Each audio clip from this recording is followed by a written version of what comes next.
If psychology and pop culture had a baby, they'd call it Shrink Tank. A new paper reveals more intelligent people are quicker to learn and unlearn. 90% chance that there's some weird animal out there. Yeah. Stern's been doing this forever and far more extreme. From Nashville and Charlotte, this is the Shrink Tank Podcast.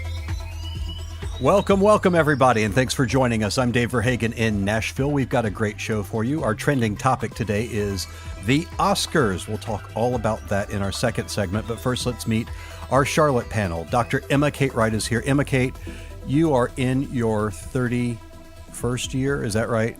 Is that what happens after you hit 30? No, I'm in my Things accelerate. 30th year of life. You know, you're a lot closer to 40. Yeah, just like you're a lot closer to 60. You mean death. Right. Well, that's generous. You think Frank's going to make it to 60? Yeah. Dave's a lot closer to 200. That is true. That is true, actually, in many ways. Emma Kate, now that you're in your 30s, does it feel weird? Does it feel different? Anything to say about being in your 30s? I mean, This is the weirdest question. I don't know.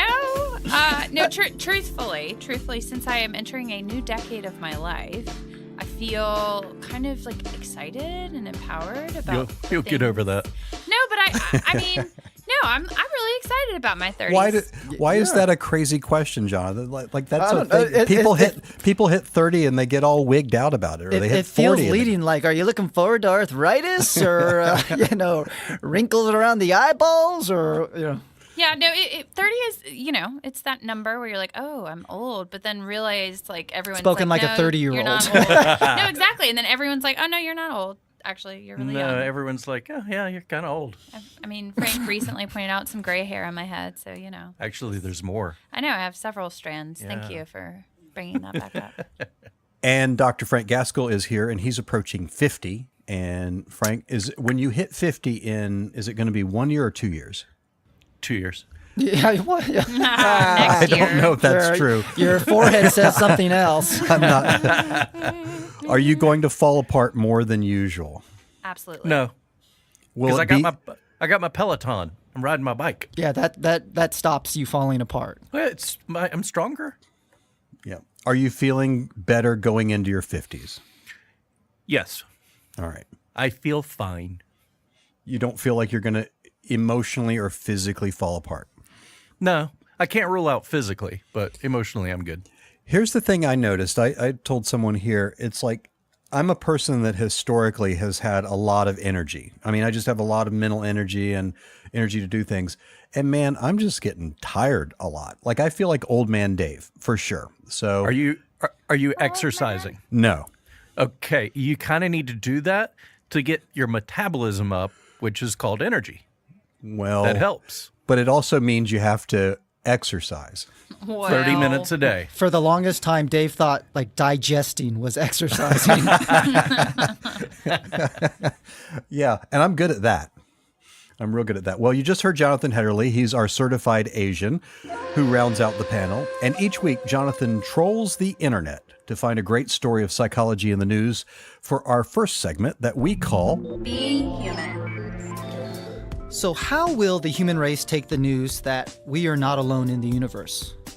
Rather well, researchers have found out. So Michael Varnum, who is an assistant professor of psychology at Arizona State University, recently studied 3 different research projects to analyze how humans may respond if or when we find out and it's confirmed we are not alone in this universe. And taken together, the findings suggest that if we find out we're not alone in this universe, humans will take the news rather well and in a positive light. So, Frank, as our resident alien face,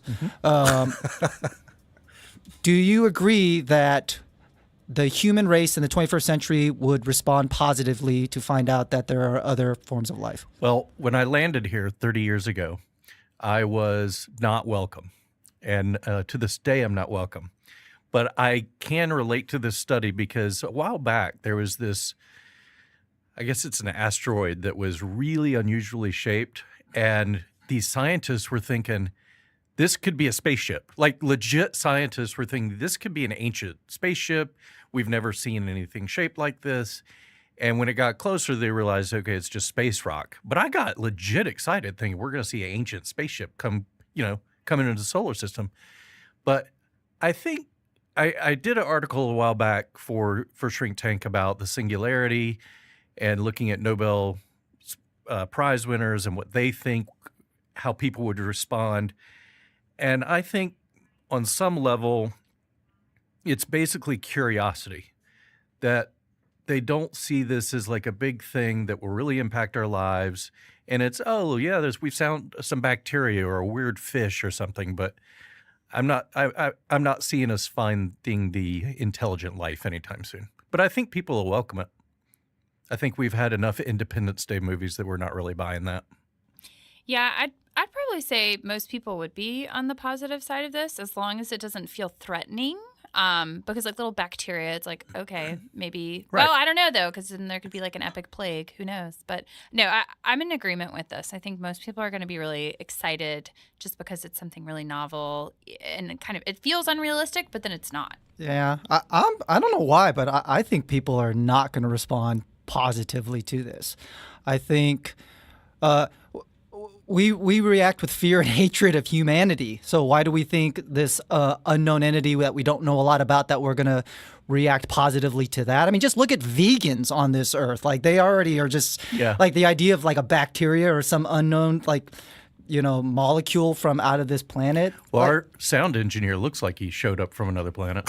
So A little homeless. It really is. kind of makes sense. He's vegan, in case anyone Well, maybe if needed they're to know. vegan aliens, we might be we might respond positively, because then they're not going to take our resources because they want to eat our dirt and grass. So I think the people that will struggle the most are sort of, we're humans, we're unique. There's nothing like us in the universe, and I think that population will feel maybe threatened. I would not be surprised if NASA has some evidence of intelligent life, and they're not going to release it because it would destabilize civilization. Could be, because it feels like one of those things that if you ask people in a study, like, how would you feel if there was intelligent life and they came to visit us? They'd be like, that sounds fun. But then when it happens, it's like about 40% of the world just loses their crap about it. But here's the thing. The people they surveyed were these university students. Let's go to, I don't know, let's alienate a state. Let's go to Kentucky. Right. So, aliens here. What you talking about, aliens? I gotta get my shotgun. I mean, it's true. I personally would be very excited, and I would be even more excited if they were a more evolved being that would take us over and even turn us into food. That would be fine with me. Like, I think we deserve it.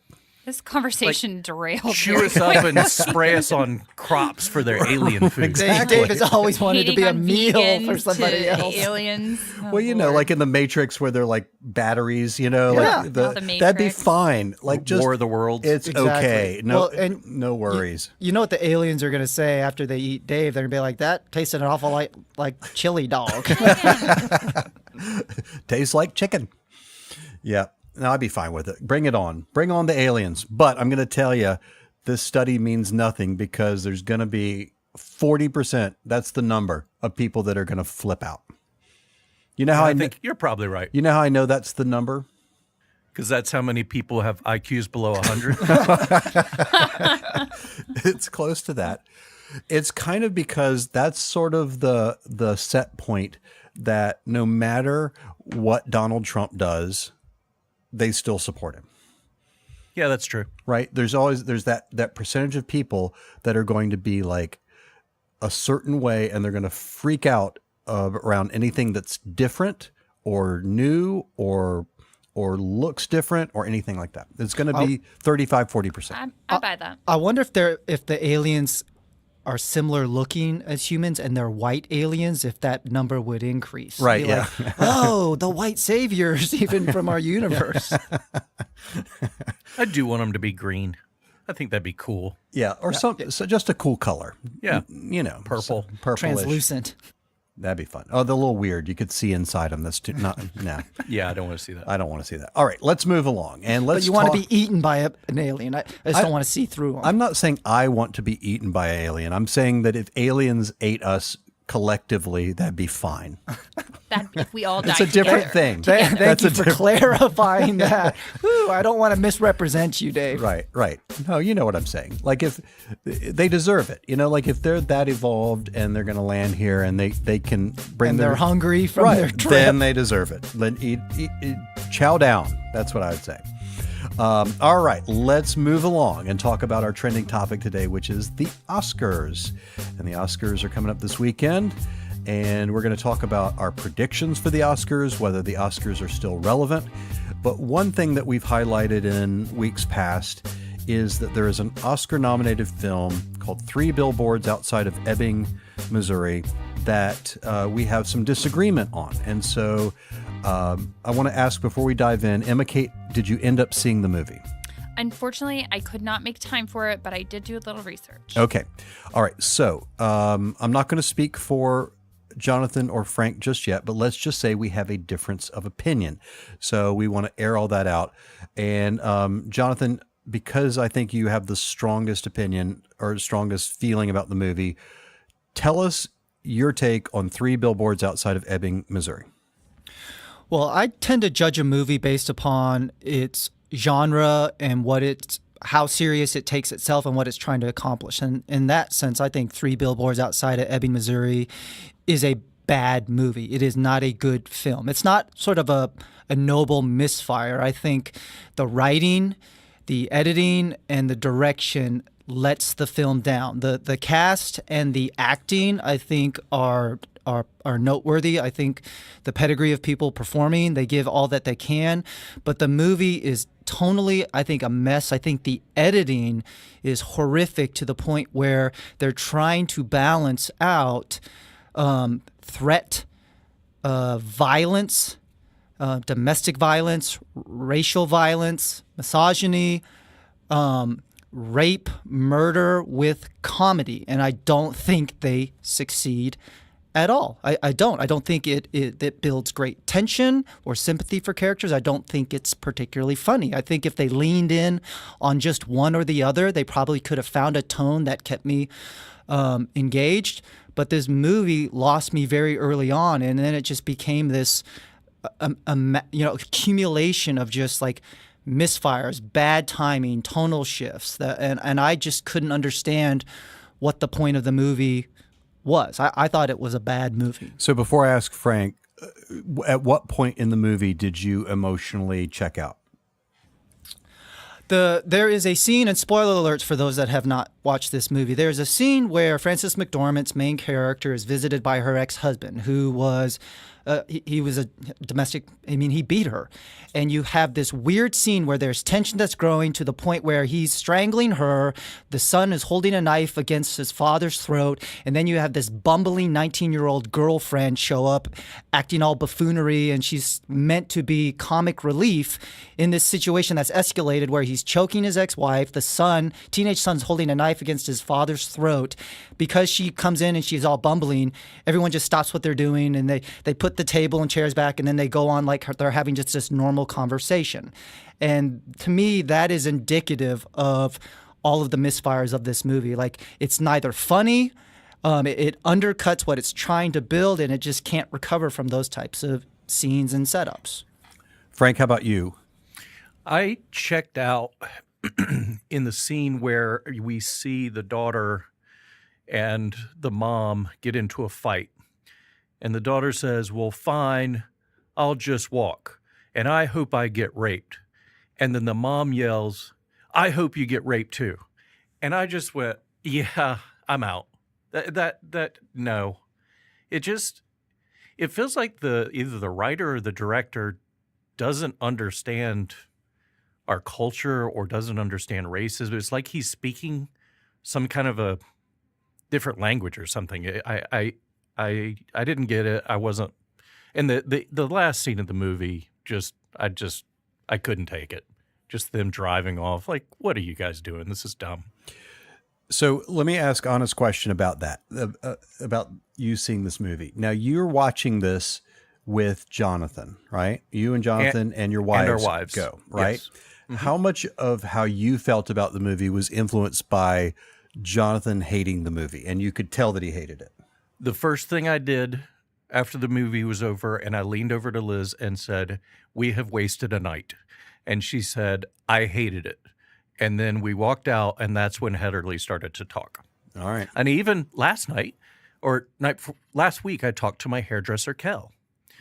And I did not spoil It's the it. second, I said, by the way, second podcast in a row that Kel's gotten a shout out. So go ahead. Mm-hmm. I said, "Well, what did you think?" He said, "Well, what did you think?" I said, "What do you think?" He said, "I hated it. I meet so many people who liked it, but I hated it." I said, "There you go." And Kel's smart. Well, if Kel hates it, then that settles it. that settles the debate right now. I will tell you this. I find myself in a little uncomfortable position defending the movie because I wouldn't, of the Best Picture nominated films, I'd put it kind of in the middle of the pack. I would not put it in the top third, and I wouldn't put it at the bottom, but I'd put it kind of in the middle. So it's not a movie I loved, but I liked the movie and I thought it was better. And I don't agree with what Jonathan's saying about a lot of aspects of it. I think you've got in this movie, first of all, you're referring to the writer and the director. It's the same person, and he's a playwright. And so the film does have a bit of a play feel to it. I will grant you that. It does feel a little bit like a playwright wrote it. But I think the characters are very complex. I think the character motivations are really complex. And, you know, Jonathan, you wrote about how thematically the movie basically just says it doesn't have kind of a moral center to it, or a kind of an anchor point or a moral voice. Would you still say that's true? Well, I think I'm not sure if it's clear to me, and I've heard people talk about guilt or violence begets violence, and so I've heard a number of people theorize what they think sort of the central theme or the driving force of the film is. My argument would be I just feel like he undercuts it in so many other scenes. You know, if it's really about creating sympathy or complex for these characters, he hasn't created a realistic world. I mean, the whole movie operates devoid of realism, but he wants to take very hot button topics and he wants to infuse it with a degree of realism where nobody faces any consequences for their actions in this film. Right. And so it's really hard to buy into any serious subtext when he's created a world that's about as realistic as most comedies in my book. So, you know, I don't know what the moral compass or the theme is. I just think that the film is such a mess. If this had gone more in the direction of The Lobster or The Royal Tenenbaums or something along that line, I feel like I could, that sort of style, but I felt like it was all over the place. Well, I think I agree. If the movie's supposed to be this sort of, you know, gritty, realistic thing, it's not that, but it is a dark comedy, and so it has the feel of that. To me, it's a morality play. I mean, it is. I watched it as a play, and as realistic as a play and a morality play. To me, the theme was really obvious, which is, you have a choice to make in your life. You're either going to burn up with anger and vengeance, or you're going to live a life of peace and forgiveness and reconciliation. It's really holding out. You're either going to live this way or that way. And so he gives these complex characters who, you know, it's not clear where they're landing. And even like the criticism on the racial side of things about, you've got this racist sheriff or deputy, and that he turns so quickly. He doesn't. I mean, that's not true. And you don't know how the reason why the last scene ends the way it does, in my view, is because it's a question. It's posing a question. It's like, are we going to go shoot up somebody for this perceived sense of we're exacting vengeance on the universe, on, or are we not? And it doesn't answer the question, because that's the question that the audience has to answer: is where do you want it to go? Like, do you want them to go shoot the guy, or do you want them to not do that? That's what he's wanting you to wrestle with. So to me, I think it worked really well on that level. And, that, the characters are like, even what Frank's saying, when she cusses out her daughter or says, "I hope you get raped," it's so shocking. But here you've got this woman who's hurting from the death and rape of her other daughter, and she's just lashing out all over the place. And yet you have these moments like Woody Harrelson's character who's dying of cancer, and as she's just reaming him out, and then all of a sudden in the middle of it, he spits up blood onto her face by accident. I mean, like he does, and she becomes very, very tender in that moment, right? She becomes, she calls him, "Oh, baby, it's okay," like that kind of thing, and so I think that was my favorite scene in the movie. That was my favorite scene. That I felt like that was the only authentic scene in the film where somebody would actually act in that way if those situations were happening. But that's what I think he's trying to get at, is like that woman embodies all that stuff that's happening in that scene. All the desire for revenge, the anger, the lashing out, and then the kind of the compassion and empathy, and it's all kind of held in there. So I think that worked. So what y'all are saying is that this is a very feel-good movie. It's the feel-good movie of the year. Right. Yeah. And there's a lot of consensus about how people feel about it. Everyone really liked it. There's not a lot of violence in it. It's really it's right up there with good Disney movie. Yeah, it's a Pixar film. It's a standard Julia Roberts, Meg Ryan feel-good romantic comedy. Man, the 1990s called Hetterly. Good grief. So, to me, it was you had complex characters. I don't agree about the humor part, but I do understand. Like, I've been in movies where if I don't buy it, then I don't buy it. So, like if you're at a place where emotionally you check out, then it's not going to be a movie you're going to laugh at or find funny or find these moments. You're going to be more annoyed by them. So I think there's a point early on in the movie where you're either buying it or you're not buying it. And if you don't, then you're out. That's why you and I walked out of Star Trek V. Did we? Just saying. Yeah, we did. Okay. We could just look at each other and we're like, yeah, we're going to go. And we just walked out. Yeah, another movie with a lot of moral complexity to it. Yeah. Mm-hmm. But yeah, so I get that. Like, I've been in movies where it's like, if I don't buy it, if I don't buy the frame of the movie, then I'm not going with it, and I'm not laughing at the stuff. For me, like, I found the stuff that was funny. Like, the character that runs on and she's an idiot in the scene. You're already emotionally checked out at that point, and I'm already like, okay, I get what he's doing here. So I think, but again, I wouldn't, like, this is not a movie that I'm gonna watch again, or it's not going to be. It wouldn't make my top. If it made my top 10, it would be just barely for the year. Any other thoughts about it, Jonathan? Yeah, I mean, I think the staginess, the play, I think, or the morality play, I just think that I found more problematic holes that were either very difficult to buy into or distracting. So whatever he was trying to get at, there was all of this other superfluous stuff that made it more difficult for me to even either accept or receive well, like what the writer-director Martin McDonagh's point of it all was. Yeah. The thing that I guess I really most appreciate about this podcast is the wisdom that an elderly 30-plus-year-old Emma Kate can bring to this discussion, even without having seen the film. Right. A lot of wisdom. A lot of wisdom.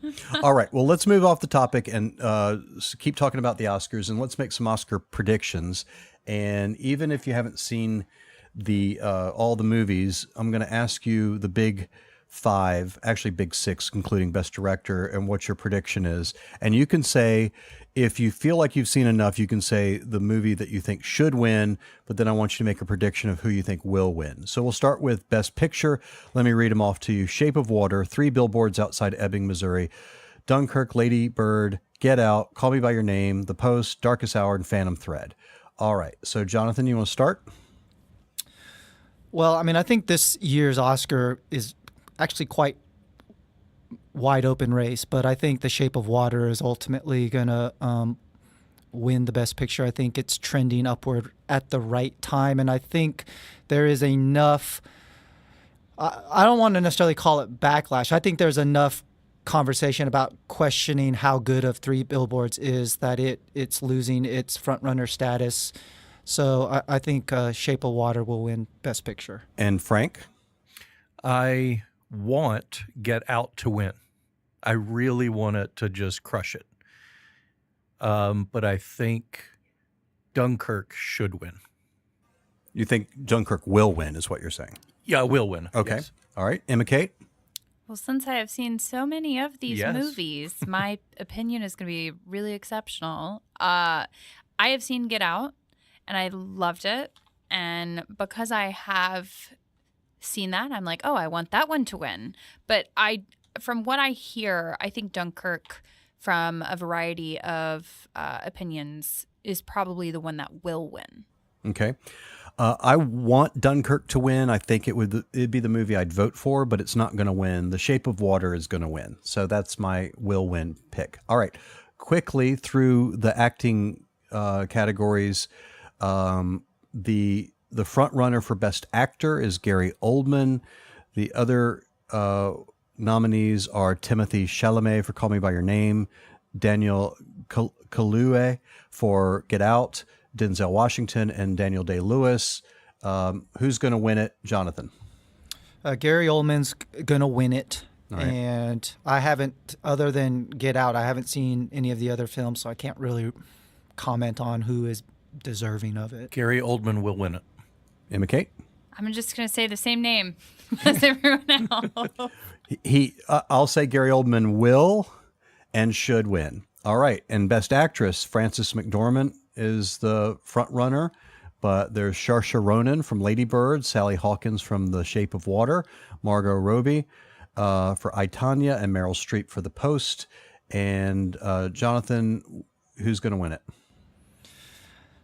Conventional wisdom says Frances McDormand for Three Billboards, but I would love to see, I can never pronounce her name, Saoirse Ronan from Lady Bird. I have a feeling that movie is going to win some type of award. I'm just not sure if this is going to be it, but they want to honor Lady Bird, and I think from everything I've heard, it deserves accolades. So I would be perfectly fine if she won the award, but I think it's going to be Frances McDormand. Okay. Meryl Streep will definitely win this thing. I was going to say Meryl Streep, too, from a statistical perspective. I think She played that so differently. Because, I've never seen her play a part like that. Was phenomenal. I'm going to bet you $20 she will not win. You want to take me up on it? I do not, because I never beat you in these bets. I was about to say, statistically speaking, she has a horrible chance of winning because she's batting like 3 for 20-something. I know. Yeah, Frances McDormand's going to win. Take that to Vegas. All right, real quick for the supporting categories for actress, Allison Janney, Laurie Metcalf, Mary J. Blige, Octavia Spencer, Leslie Manville. Quick round robin, Jonathan. I believe Allison Janney will win for I, Tonya. I'd love to see Laurie Metcalf for Lady Bird, and I loved her in Roseanne, so I think she's a great actress. The I, Tonya movie girl will win. She's not the girl in I, Tonya. She's the woman. The mom. Yeah, right. Okay. I was actually going to just guess that one, so I'm glad that was my guess. Well, she's the front runner. I think she's going to win, but I'm with Jonathan. I like Laurie Metcalf a lot, but I would vote for Allison Janney for sure. I think she's great. And by the way, the woman's won like 1 million Emmys. She's never even been nominated for an Oscar, so this is kind of cool. Best Supporting Actor, we've got Sam Rockwell and Woody Harrelson, both for Three Billboards. We've got Willem Dafoe, Richard Jenkins, and Christopher Plummer. Jonathan? This is where I think Three Billboards, Sam Rockwell, I think Frances McDormand will win as well. This is the one place I think there could be an upset. I think Willem Dafoe could actually win. I think from the Academy standpoint, Woody Harrelson also being nominated for the same film, they could take votes away. So I'm going to say, in an upset, Willem Dafoe for The Florida Project wins Best Supporting Actor. What's the guy from Three Billboards? What's his name? Sam Rockwell. No, the other Woody one. Harrelson. Yeah, Woody Harrelson's will win. Richard Jenkins, The Shape of Water. Sweet. All right. What are you at? MC? Richard Jenkins, The Shape of Water. The Shape of Water. I say Sam Rockwell. All right, last one. Best Director, Guillermo del Toro for The Shape of Water, Jordan Peele for Get Out, Greta Gerwig for Lady Bird, Christopher Nolan for Dunkirk, and Paul Thomas Anderson for Phantom Thread. Who's going to win? I think in an upset, Christopher Nolan for Dunkirk will win. I think this is a year there's no consensus of what is the best picture, and I think that was a marvel. The wisdom says Guillermo del Toro, but I'm pulling for Christopher Nolan. Jordan Peele will win. I think the Academy likes Guillermo del Toro, so I'm going to go with him. Great reasoning there. I would vote for Christopher Nolan, but Guillermo del Toro will win. All right, those are our picks. Take them to the bank. Also, you can check us out on shrinktank.com for more conversation about the Oscars and Oscar picks. And that's going to do it for this edition of the Shrink Tank Podcast. We hope you'll check out shrinktank.com for all kinds of great articles and videos, and follow us on Twitter at @shrink_tank and like us on Facebook. For questions or comments, write us at feedback@shrinktank.com. Our producer and music composer is Sean Beck. For Emma Kate Wright, Jonathan Hederley, and Frank Gaskell in Charlotte, I'm Dave Verhagen in Nashville. Tell all your friends about us and make it a great week.